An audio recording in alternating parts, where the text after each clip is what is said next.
Assalamualaikum warahmatullahi wabarakatuh. Saudara-saudara sekalian, Dewan Juri dan rekan-rekan panitia yang berbahagia, marilah kita senantiasa memanjatkan puja dan puji syukur kehadirat Tuhan yang Maha Esa, sehingga kita masih diberikan kesehatan di masa new normal pandemi COVID-19 ini. Saudara-saudara sekalian, perlu kalian ketahui bersama bahwasanya Pancasila sebagai dasar negara, Pancasila sebagai pandangan hidup bangsa, Pancasila sebagai sumber dari segala sumber hukum bangsa Indonesia. Mengapa demikian, saudara-saudara? Karena Pancasila merupakan cerminan dari kehidupan tuan-tuan sekalian.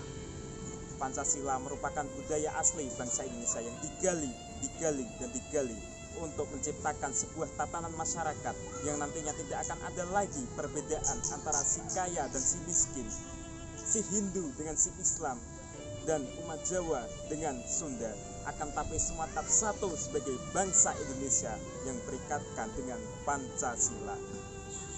Saudara-saudara sekalian, Pancasila sebagai jalan tengah di antara komunisme dan juga liberalisme. Pancasila memang hakikatnya di tengah, karena Pancasila tidak di kiri ataupun di kanan. Pancasila bukan budaya ke timur-timuran, apalagi ke barat-baratan.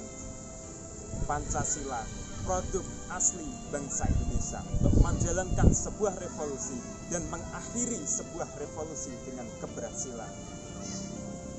Saudara-saudara sekalian sebangsa dan setanah air, akhir-akhir ini banyak kita jumpai banyak warga negara Indonesia mengatakan Pancasila sudah tidak sesuai dengan negara kesatuan Republik Indonesia.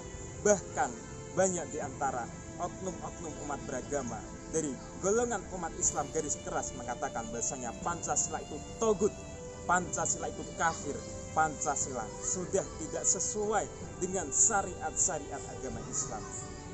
Perlu saudara semua ketahui bahasanya sebelum Pancasila disahkan, para pemimpin-pemimpin bangsa ini sudah terlebih dahulu bermusyawarah dengan ulama-ulama di Indonesia ini.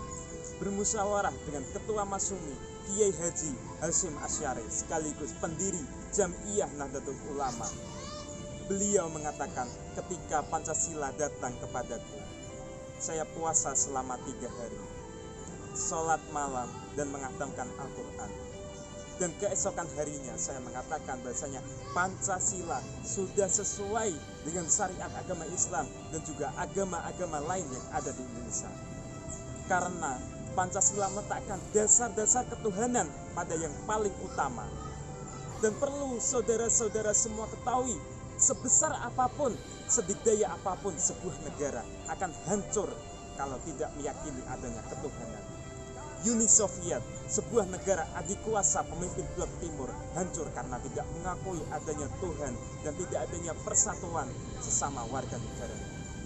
Yugoslavia, negara penggagas gerakan non-blok dari Eropa, hancur karena tidak adanya persatuan dari warga negaranya. Semua itu Indonesia mempunyai yang namanya Pancasila sebagai dasar negara, dan Indonesia tetap utuh sampai saat ini. Pancasila bukan hanya sebuah nama, Pancasila bukan hanya sebuah kata-kata, Pancasila bukan hanya sebuah pajangan dinding belaka, akan tapi Pancasila untuk kita amalkan nilai-nilainya. Pancasila untuk kita perjuangkan bersama. Hei umat Islam, amalkanlah Pancasila sebagaimana engkau mengamalkan kitab suci Al-Quran. Hei umat Kristen, amalkanlah Pancasila sebagaimana engkau mengamalkan kitab suci Injil. Hei umat Hindu, amalkanlah Pancasila sebagaimana engkau mengamalkan kitab suci Weda. Dan hei umat Buddha, amalkanlah Pancasila sebagaimana engkau mengamalkan kitab suci Tripitaka. Teman-teman sekalian, saudara-saudara sekalian generasi milenial, bahasanya Pancasila sebagai penangkal aliran radikalisme, terorisme, dan juga komunisme yang selama ini di era ini semakin masif dan sulit untuk kita ketahui. Oleh karena itu, saudara-saudara, marilah kita berjuang bersama untuk Indonesia dengan mengamalkan nilai-nilai Pancasila. Merdeka dan salam Pancasila. Terima kasih. Wassalamualaikum warahmatullahi wabarakatuh.